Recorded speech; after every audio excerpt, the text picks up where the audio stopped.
We all know God of War Ragnarok is great. Heck, it's even awesome. You know, I'm just gonna say it right now. Game of the year, sorry Elden Ring, it's just a fact. But there's a lot of stuff that the game doesn't tell you. So in this video today, we're gonna go over some of the top tips and tricks, or top 10 things that we think you as a player should definitely keep an eye out for when playing God of War Ragnarok. Whether it's your very first time playing the game, maybe even go back to 2018, because a lot of this stuff does kind of carry over, but there is some new stuff obviously. Or if you're playing through this game for your 5th time, or you're finally going for that whole give me God of War, we think these tips and tricks are going to help you. What's going on, everyone? Tallen here, 59 Direct, and today we're going to be going over some tips and tricks and stuff to do in God of War Ragnarok, again, regardless of what setting or where you are playing. If you happen to enjoy the video, make sure you leave a like and sub to the channel. As always, if you dislike the video, leave a dislike and let us know down in the comments below how we can make things better and improve upon our videos going forward. Also, check us out on social media. We do a lot of fun stuff over there as well. Make sure you follow us. It's free as always. All right, starting off with number 10, we got to start with a very easy one, and it's going to sound stupid, but it's actually super important, and it's going to make your life so much easier, and that is Hacksilver from pots. We actually found this to be very helpful for us personally. Every single chance that you get, if you see a pot in the open world, smash it. You are going to get silver, which is going to allow you to upgrade things, whether it's armor, weapons, you name it. It is so helpful to have an abundant amount of this stuff. Now, you could not smash everything. You could go and do a bunch of side missions and everything, but it definitely adds up as you're going through these small caverns. You're going through different levels in the 9 different realms and everything. It is going to help you to grab as much silver as you possibly can, which will allow you to upgrade things faster, which in turn is going to make you more powerful and just going to make things a lot better. Especially if you're at those higher difficulties, it's definitely recommended to get as much silver as you possibly can. One thing to note real quick is that the boxes do not give you any silver. It's the pots. So if you see a box, smash it if you want, I guess, but the pots, smash in the bits. Kratos is going to appreciate it, and he's going to love you for it. Our next little tip at number 9 has to do with dodging and rolling. These are always required when it comes to a game like this. It was prevalent back in the original God of Wars 1, 2, 3, and all the other games in between, back in 2018 as well, and of course here in Ragnarok. Rolling, however, does take some time and can get you caught up in some animation, so make sure you know how to use a dodge and a roll. A dodge is a quick movement that looks kind of more like a sidestep, and rolling is, well, rolling. Now, rolling definitely gets you out of those bigger swings, and there are actual upgrades that will allow you to roll faster and further away from the enemy, but just be careful. If someone's got a giant axe or a giant scythe, they're still going to try and hit you, so just be careful of those animations. Sometimes you will get caught, even if it feels like you did a perfect dodge.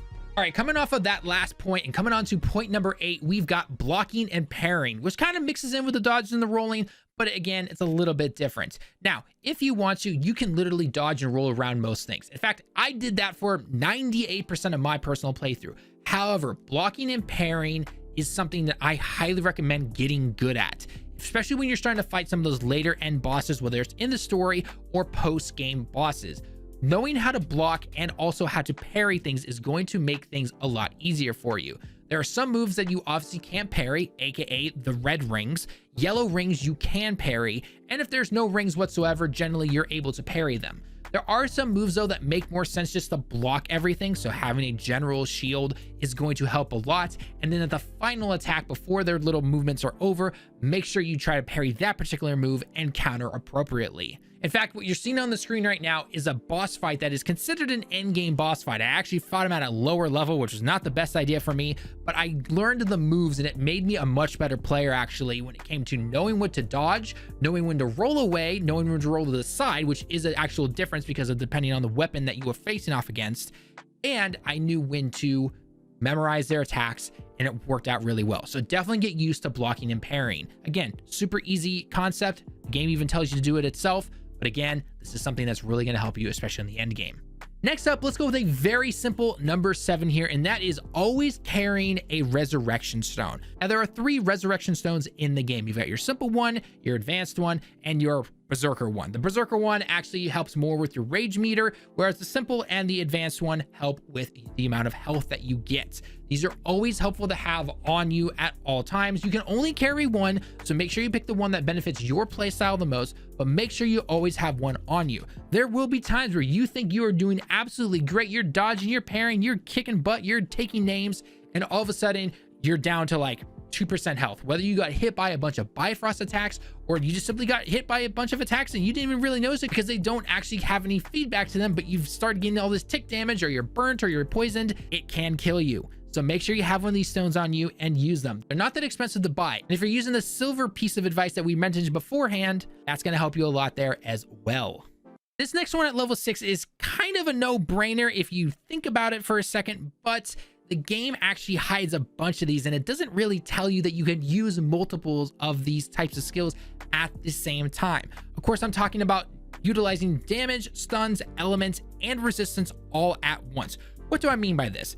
Basically, the way you want to be going about things, obviously, is in the very beginning of the game, you're always hacking and slashing for the most part. You don't really need to worry about parrying or rolling or anything like that. You eventually get burn or freeze depending on what weapon you're currently using. However, what the game really doesn't tell you is that it's okay to really just start stacking a ton of this stuff back to back to back, whether it's a combination of basic attacks, heavy attacks, runic attacks. Doing them all at once in a row is really going to help you. So for example, if you want to use the Chains of Olympus, like I use a lot personally, it's personally one of my favorite weapons in the game, then what I generally tend to do is I tend to go just basic square attacks right into my first runic attack with the R1, straight into my R2 runic, which is awesome because it follows up, keeps burning things. And then from there, I'll actually go into an artifact move, which is usually using R1 and circle, and it just racks up the damage. And if you keep doing this, and if you keep applying stun or switch weapons really fast, one thing we'll get into a little bit later is actually switching between the different weapons and everything, but utilizing things like this can really help you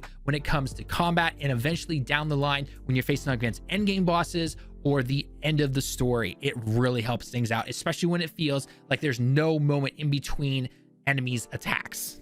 Coming in at the halfway mark at number 5, we're going to be looking ahead of your upgrades. What do I mean by this? If you've noticed when you've gone into the shop and you can upgrade your armor, you're actually able to press L2 and R2 to check out the next levels, all the way up to the final level actually. So if there's a particular piece of armor or a particular piece of stats that you really want to be able to try and hit with said armor or weapons, make sure you go to the end of it and make sure you're able to put all of your resources into that particular set. It doesn't make much sense, especially early on when your resources are limited, to go bit by bit in all these different armors. Focus on one that fits your play style, and it's going to help you out a lot more. You're going to be super strong. You're probably going to be over leveling in a few aspects, especially if you're doing side missions, and things are going to be a lot easier for you.